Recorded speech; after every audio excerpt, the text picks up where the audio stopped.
Welcome to another episode of the Mad Fantasy Football Podcast with your hosts, Begley, Goni, and Wayne.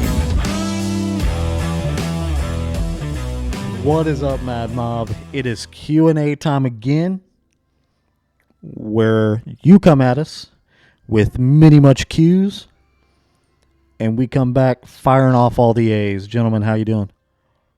Doing great.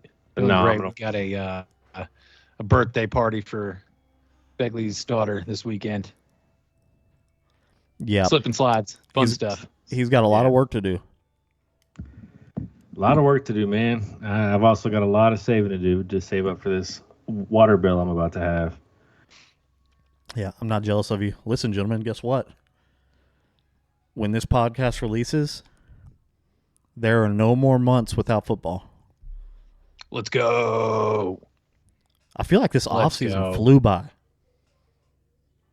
Yeah, I mean, faster than previous years, it kind of felt like, but we could do better. Could be better. We could just have, a couple, maybe 2 or 3 months off season and go straight back to football. Make it a 30-game season. Yeah. Who needs to rehab? Right? Records were meant to be broken. Yeah, this is for my entertainment, and if it crushes your body, that's a sacrifice I'm willing to make. This episode we're diving into Reddit. Some Reddit questions, right? Yep. I'm locked in. Should I take it from here? Hey, fire them off. All right. Go hard _Brown. 14-team Superflex. Side A, Stafford, Rodgers, Kamara, and a 24 first. And maybe a free pass to your local bingo night down at the old folks' home. For side B, Kyler Murray, Mac Jones, Breece Hall. That's Matt Stafford, Aaron Rodgers, Alvin Kamara, and a 24-1. Kyler Murray, Mac Jones, Breece Hall. Kyler Murray, Mac Jones, Breece Hall, lock it in easy. And he says, what's the difference? What evens that trade out? Is it necessarily uneven? Because I think it's pretty uneven, personally. Yeah, I mean, for a dynasty, you've got the senior citizens. Matt Stafford's probably out of the league after this year, right? Yeah. Yep. Aaron Rodgers not long after. It seems like a win now for win later to me. I guess you're renting these guys. I guess the question more is, what does side A have to add to get side B? I think so. I would need another first round pick. I think so too. Gone. Where you at with it? Adding another first rounder to send Kyler, Mac, and Breece Hall. Man, why's he do this? Why's he do this? He just gets so just bumfuzzled and confused. Because he always gets it backwards. I don't think it's that's so frustrating. Happen. It's Goni. What does the Stafford, Rodgers, Kamara, and 24 first side have to add to get Kyler Murray, Mac Jones, or Breece Hall? I don't really think anything, bro. You think it's a fair trade as is? I mean, I wouldn't take it. I hate this trade. Absolutely hate this trade. I would rather you hate it. But, he needs help going. He needs help, man.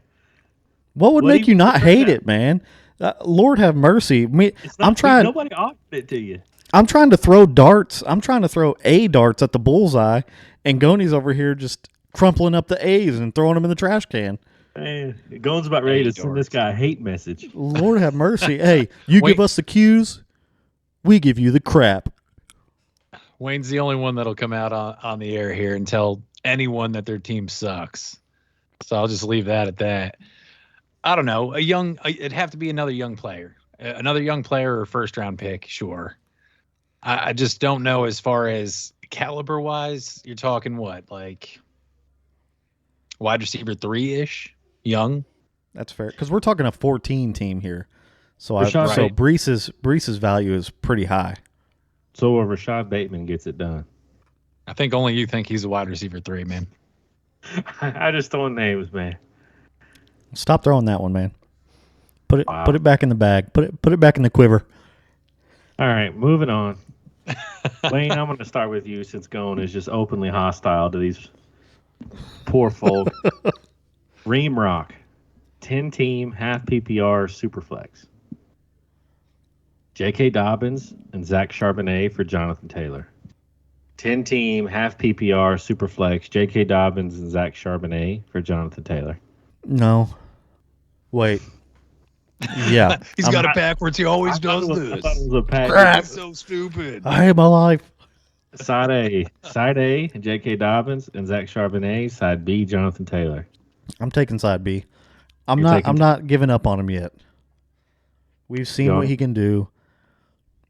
He had a Okay. down year last year, and I know there's issues with him going on. I think they get cleared up. They have to. I just J.K. Dobbins. I'm pretty high on J.K. Dobbins this year, but I feel like his ceiling is a hard ceiling. He'll never be in that top tier RB2 range, in my opinion. I feel like his ceiling is always 16, 17, 18 range. Charbonnet, I mean, he's behind K-Dub for a long time. Kenneth Walker did a great job.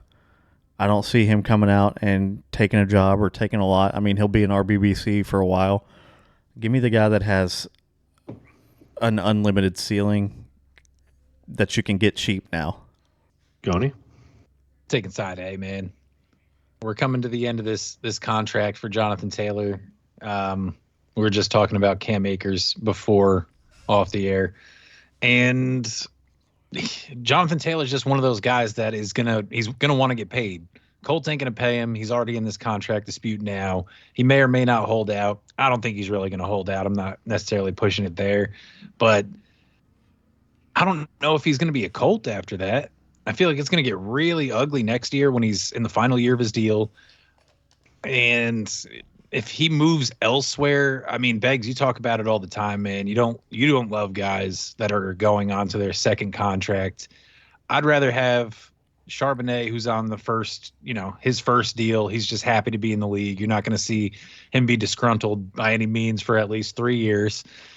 And J.K. Dobbins. I mean, I know he doesn't have the same ceiling as Jonathan Taylor does over a season long, but he's a pretty safe floor. And maybe Charbonnet one day usurps Kenneth Walker, kind of like, Chris Carson did to Rashad Penny. You never know. I'm kind of taking the safer route here, I think. I'm going with JT. This one was easy for me going. Dobbins is also about to go on his second contract. This is his fourth year, I believe. To me, JT's a guy, when he leaves the Colts, I think his value goes up, right? The Anthony Richardson signing scares me. I think it's in his best interest to go. And I think he gets signed. I think he gets at least a 2-year deal somewhere, right? Dobbins, he's already on the PUP list. He's not practicing a mini camp. Does he get a big contract somewhere? Or does he get like a 1-year prove-it deal after this? It just kind of scares me. I like Charbonnet. Both. I think it's both. I think they both. I mean, they're both going to get contracts, but I mean, how often nowadays do you see someone grab a running back from the free agent market to be their guy and not just another depth piece in a rotation? It's pretty rare, but I mean, to be fair, J.K. Dobbins has never ran for 1,800 yards in a season. I mean, Taylor's got a really good pedigree. It's kind of a unique case, man. My thing with it is JT wants his money. He's coming off a terrible year, and we're talking like if he was going for his money before this past year, he was going to try and command CMC money, like $17 million a year. Now we got Saquon coming out here only getting 10, 11, and he doesn't even command that after the year he had. I mean, he's got to go out and he has to get paid. And coming off the year that he just had, he has to be amazing to get his money. Do you think he'll be amazing this year? I think money is a very big motivator. I like Saquon better than I like JT. I'll tell you that this year. Yeah, I don't know, man. It's rough with the offense, the way it's going and stuff. You're going to absolutely have Anthony Richardson vulture some touchdowns from. I don't know. I think JT's a phenomenal talent. Just taking the other side on it. I understand. Makes sense. LB Germ, the germ. Wayne, I'll go back to you again. Let go and keep shaking that hostility out. 12-team tiered PPR, 0.75 tight end premium, Superflex best ball. Give Amon-Ra, A.J. Dillon, and Noah Gray. Get Jalen Waddle, Greg Dulcich. Give Amon-Ra and A.J. Dillon. Get Waddle and Greg Dulcich. No. Tight end premium. No. I'm keeping Amon-Ra and A.J. Dillon. Especially in a best ball where you don't have to try and find the matchups for A.J. Dillon. A.J. Dillon's going to get a few sneaky 20-point weeks this year. In my opinion, you can take that to the bank. So A.J. Dillon is a really good best ball piece. And I think Amon-Ra is better than Jalen Waddle. The 0.75 for a tight end like Greg Dulcich, it doesn't tip the scales for me. I think that's solid. I think I agree with everything you just said. Go. I'm on the opposite side again, man. Wow. I'm on the opposite side again. We're not agreeing today, man. It ain't going to be a no clean sweep and move on type of deal. Jalen Waddle, in my opinion, has, on a game-to-game basis, season-to-season basis, whatever, just a higher ceiling than Amon-Ra, period. So, I mean, that's just something that I love to see. That ain't a period, man. A A semicolon at best. Is it a semicolon at best? At best. Period. Amon-Ra had more fantasy points Straight period. last year. He did, but we're talking about in a best ball. So there's going to be weeks where each of them bust, but the booms coming out of Waddle are going to be larger than the booms coming out of Amon-Ra. And Greg Dulcich ain't anything to sniff at either. I mean, he was pretty solid as a rookie tight end last year. I know that's not exactly the crown jewel of this trade, but another year in the offense, Sean Payton out there, head coach. A better year out of Russell Wilson. I mean, we'll see what happens. I think he takes a step forward as well. I mean, to me, Amon-Ra and Waddle are very similar, right? I mean, I think you're right. Amon-Ra is probably more of a floor, kind of gets your average up kind of a player. Waddle has a little more of the volatility. He is competing with Hill. But to me, I'm with Wayne. I like A.J. Dillon here, man. He's in a contract year. Rodgers is out. I think the plan is to run the ball. And I just don't think Aaron Jones is built to handle that kind of load. A.J. Dillon is. I don't know. Yeah. All right. Gibblesman. 12-team Superflex PPR. Gone. I'll start with you. Just so Wayne and I can have the last word when we disagree. Side A, Stephon Diggs. Side B, Chris Olave, Cam Akers. This one's really not that difficult for me. Not at all. Not in the least bit. It's got to be side B. It's got to be side B. I mean, I would even say, if you're trying to win a championship, I could see side A. But Olave he's going to be a stud. He's going to be an absolute stud. And you want to get out of Stephon Diggs as fast as you can if you have him. The trade market is dwindling. Grab what you can. And I feel like Olave is a very nice return. And Cam Akers is a good throw-in as well. Clean sweep, Wayne? Clean sweep. I think Stephon Diggs has a great year this year because there's absolutely no competition. But for me, if I have Stephon Diggs, I'm letting about 4 weeks go by, letting him put up about 4 20 to 25 point games in a row, and then I'm offing him ASAP. Yeah, I would sell him now before Dalton Kincaid sees some snaps. Just joshing 69 XXX. Wayne, I'm going to start with you. I like these kind of questions here. I'm going to tell you his team. He says he wants to move his 25 and 26 first to go all in. He's shoving the chips in. He'd like to know what he should do, how he should spend them. So on a super flex, he's got Mahomes and Burrow at quarterback, so he's set. His running backs are Miles Sanders, Dalvin Cook, and Ezekiel Elliott. His wide receivers are Olave, JSN, Elijah Moore, Adam Thielen, Jacoby Myers. And his tight end is Greg Dulcich, Dawson Knox, and Mike Gesicki. With that roster, you're probably targeting running back, I assume. Who are you going to go get, Wayne? He's got 2 ones he's willing to part with in 25 and 26. I mean, there's obviously a lot of people he can target, but who's willing to give up a piece now for draft picks 2 and 3 years from now is the question. I've got a name. Let me hear it. I'll throw a 25-1 out for Derrick Henry with this roster. I got no problem doing that. I think Henry gives you 1 good year. And I think with Miles Sanders and Dalvin and Zeke, that's all you're going to get out of them. RB room's going to be depleted. But if you're shoving the chips in. I don't know if he has the depth to win now, though, is the problem. Because he doesn't have any wide receiver depth either. That's what I was going to say as well. The wide receivers, man, he doesn't really have a whole lot there either. He's 1 injury away from complete catastrophe. So, I mean, I was going to personally say go for someone who's going to be there longer on the team. You're going to have to build. I think why the team seems so barren is he's probably traded other picks to acquire either Patrick Mahomes or Burrow. There's almost no other way.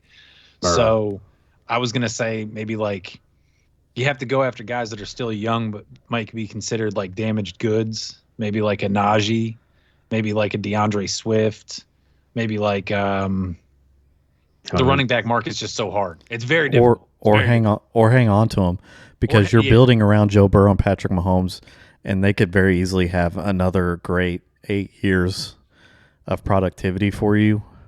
So it could. You got JSN, Greg Dulcich is very young. They'll be on your team for years to come. It might be beneficial just to hang on to your picks, or because I just like they said, I don't think you'll be able to get the return to make up for your lack of depth. So maybe just kind of do what you can this year, and then next year your 25-1 will be worth a lot more than it is now. Wide receivers, though, just in case like he is absolutely like he wants to do stuff. Debo, sure, considerable. I mean, Debo doesn't have the star power he did a year ago going into the season. See, you're right, I like Debo, but with Miles Sanders, Dalvin, and Zeke at running back, he put the chips in, obviously, with the Burrow trade. Why not get like a Devontae Adams, right? Like an older receiver to align with your running back window. All right, yeah. If you can throw out a 25 and a 26-1 and bring in Derrick Henry and Devontae Adams, then yeah, you're an instant contender. I mean, I'm just thinking with that running back room, right? He's got to win this year. Yeah, absolutely. Zeke might not even play this year. Yeah. And if Zeke does play this year, you probably don't want him to play him this year. Would you trade Devontae Adams for a 26-1 though? No. It depends on the makeup of the team. I would have traded Stephon Diggs. Nah, probably not. It's too far out. You could probably get one or the other for a 25-1, but 26 is too far out to really get anything. That's fair. That's why I'm kind of in the market of either do what Goni says and go for trade them both away for a young guy that can still be there for years. But I'm kind of leaning just hang on to your picks, see what you can, maybe trade. I'd rather him trade the pieces he has away for more picks because he's got two stud quarterbacks that he can build his team around. A Superflex team with 2 top-tier quarterbacks is pretty easy to rebuild around. So that's just it makes it a quick rebuild. That's kind of what I did. You have the top wide receiver coming out of this year's draft. And like I said, Greg Dulcich is going to be good. So you don't have too much to rebuild around, or you don't have too much rebuilding to do. And it'll be pretty quick for you with what you currently have. I think you'll just be grasping at straws if you try and take this team to a championship. That's fair. I think that's also a very good option. Sad Yank, Goni. 12-team PPR. T. Higgins or Devonta Smith? Give me Devonta Smith. There's been so much, talk before this past year of he's too small or this or that, but The pedigree's phenomenal. He's finished last year better than T. Higgins ever has in his life, probably ever will in his life.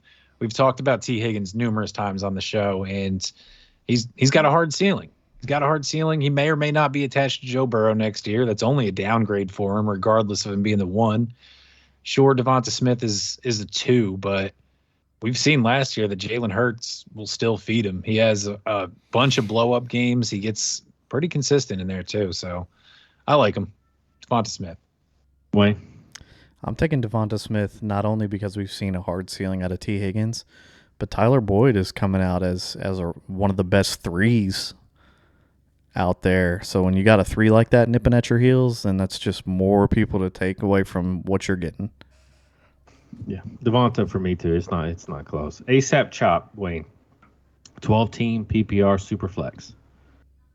Side A, CeeDee Lamb and Rashad Bateman. Side B, Jalen Waddle and a 24 first. Give me CeeDee Lamb and Rashad Bateman. CeeDee Lamb's way too young to. You don't have to get off of CeeDee Lamb. Going from CeeDee Lamb to Jalen isn't a huge age repair on your team. Rashad Bateman is most likely going to be worse than your 24-1, but the 24-1's still a dart throw. I like CeeDee Lamb. A, the age gap isn't big. B, CeeDee Lamb is the number 1. And I think there might be like a man crush between Dak and CeeDee Lamb. So his volume's going to be there for years. They're going to re-sign him. He's going to be that dude for quite some time. It's really not a hard one for me either. Joni? Going the other way again, man. Taking Jalen Waddle in the first-round pick. I don't really see a big drop-off in production between the two. I just don't really see it. Rashad Bateman's dead to me. I'd rather have a first-round pick. And that's why that one's kind of easy for me, really. CeeDee Lamb, of course, there's no denying CeeDee Lamb. He's phenomenal. He's great. He's going to get 1 million targets. He's the one. We know all those things. But Jalen Waddle still puts up great numbers, put up wide receiver 1 numbers, and you get a first-round pick out of it. Yeah, but Rashad Bateman was a first-round pick. He's got draft capital, right? He's had injuries. Should he be dead to you? Is it a personal thing? He plays for the Ravens still, right? They just got a new offensive coordinator, man. But he still puts on the same jersey he did for the last ever. By ever, you mean 2 years? Yes. Yes. Okay. Yeah, still dead to me. Sorry. Still dead to me. I mean, I'm looking at the difference right now, man, and we're talking 42-point difference last year between Lamb and Waddle.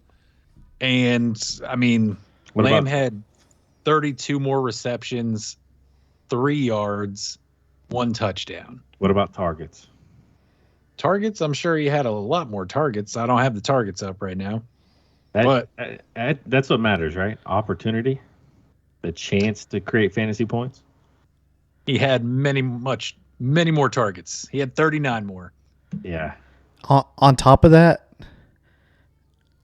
I'm on record saying Dak is incredibly inaccurate, but at the same time, he's better than Tua.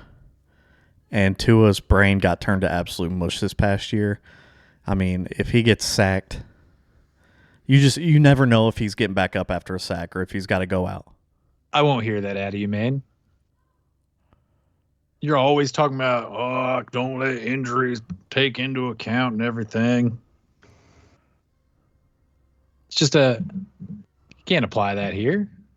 Man did phenomenal. The man has been absolutely great. We're talking about trades. Right. You have to consider all factors when you're doing trades. Yeah, but Jalen Waddle is talented enough regardless. You're talking about 2.4 points a game difference between them. Pretty good. It's decent. Give me the first round pick. I'd rather have the first round pick, and you can have my 2.4 points. Hey, and we will take it, my friend. I'll make. You know what? I'll stand on it. I'll put a doink that he increases that game differential this year. that he'll outscore him by more than he did last year. Is that what you're saying? Yeah, and let me get in on that. All right. I'm down with that. Let's go. I'm down with that, boys. Let's go. Love that. Dude, do you know how efficient Jalen Waddle was last year?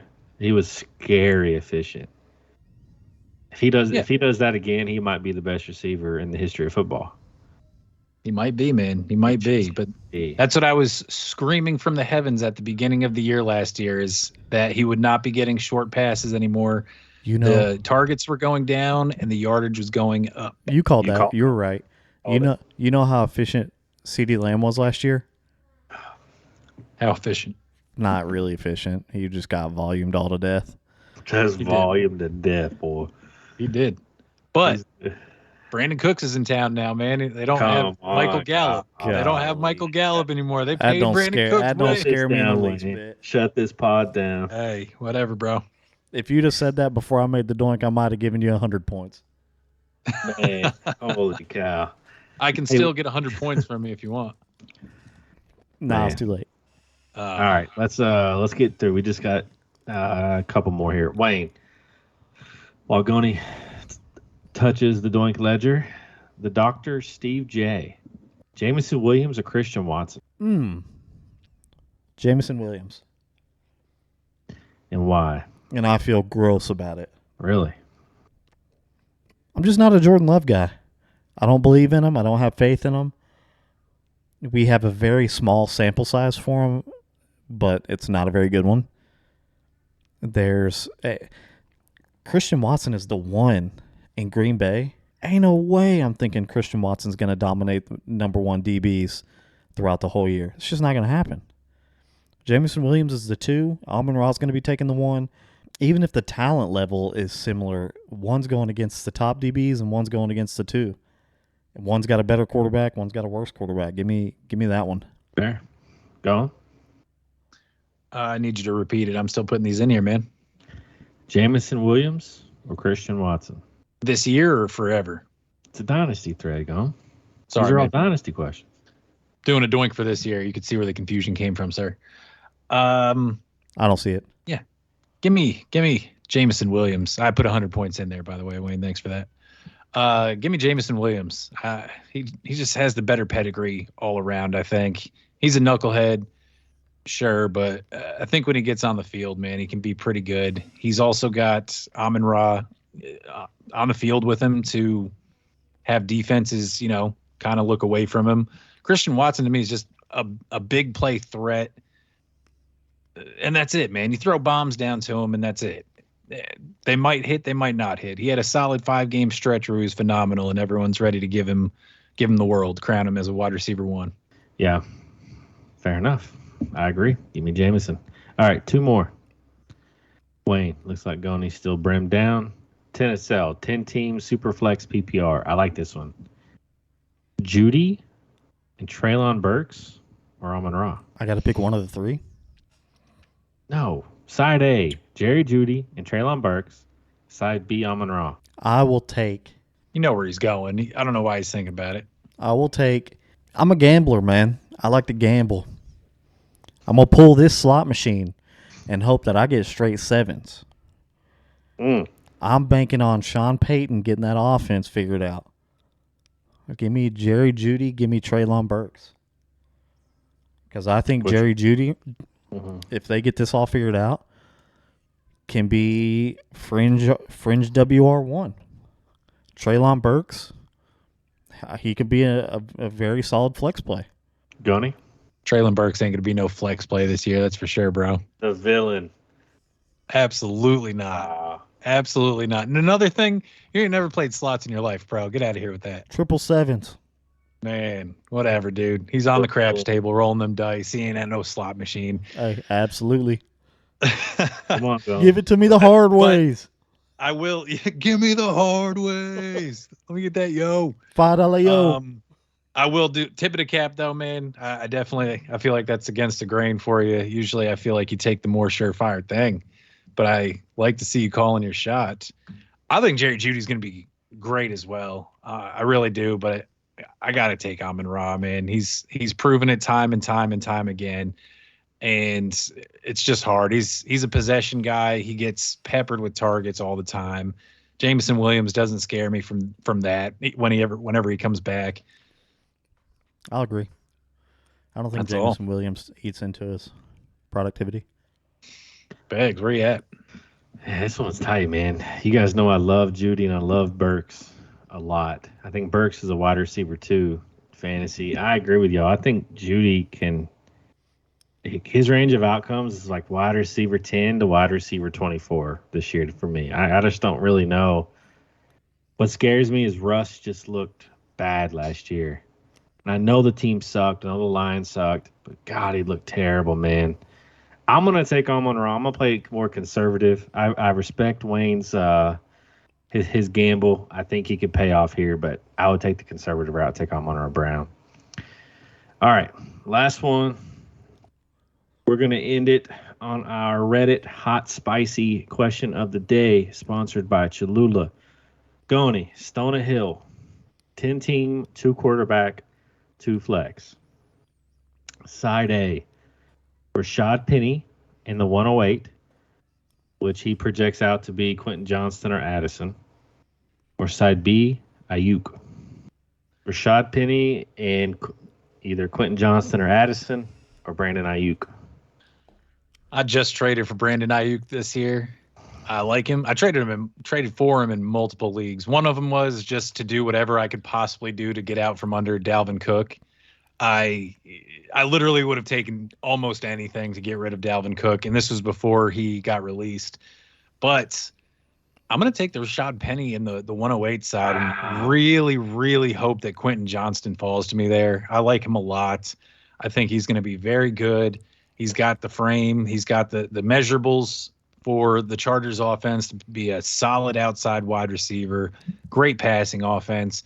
Rashad Penny, he's shown that he's still got juice, man. If he could just keep the glass bones and paper skin together for an entire season, he might be able to do something. I agree. You all heard how I felt about Rashad Penny whenever we went over our dark horses in that episode. Go back and peep it.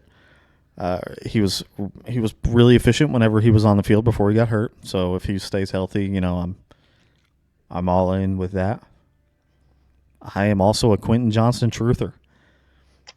I've loved that man from the beginning. I traded for him any way I could.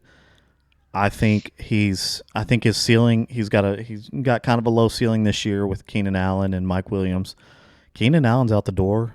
Mike Williams has had health issues himself. And he ain't getting any younger. Quentin Johnston could be tied to Justin Herbert for a long time, and that is a heavy passing offense. Give me every piece of it, especially if it could be a guy that could end up being the WR1 in 2 years there. Yeah, this one's Ayuk for me. I'm gonna be opposite you all because I hate Quentin Johnston. I don't think he's very good. I know his situation is great. Talent is not great. I don't know, man. Rashad Penny's on a second contract. He can't stay healthy. He's hurt. I just don't trust him. I think Ayuk's going to be good for 5 years. I think he's in a great offense. He's tied to Shanahan. And I'm with Go. I like you making the moves to get some Ayuk stock this year. I think he's still undervalued, so I think you're getting him for a really, really nice price. Especially for Dalvin Cook. What the heck, man? Let's go. What idiot did that trade? Man, it was great. I tried to get a second rounder out of him as well, but I probably should have paid him a second rounder. I've learned if I have somebody who's had a good 2 years, I'm going to sell him to your brother. Man, period. That's all it takes, man. He's just got to be good for 2 years and not gotten injured once. Ever in his life. Never stubbed his toe even. Yeah. All right, boys. That'll do it. All right, Mad Mob. Please don't forget to follow us on Facebook.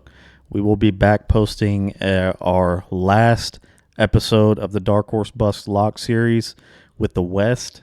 That'll be coming out Friday morning, bright and early. Mad Mob, happy start of football month.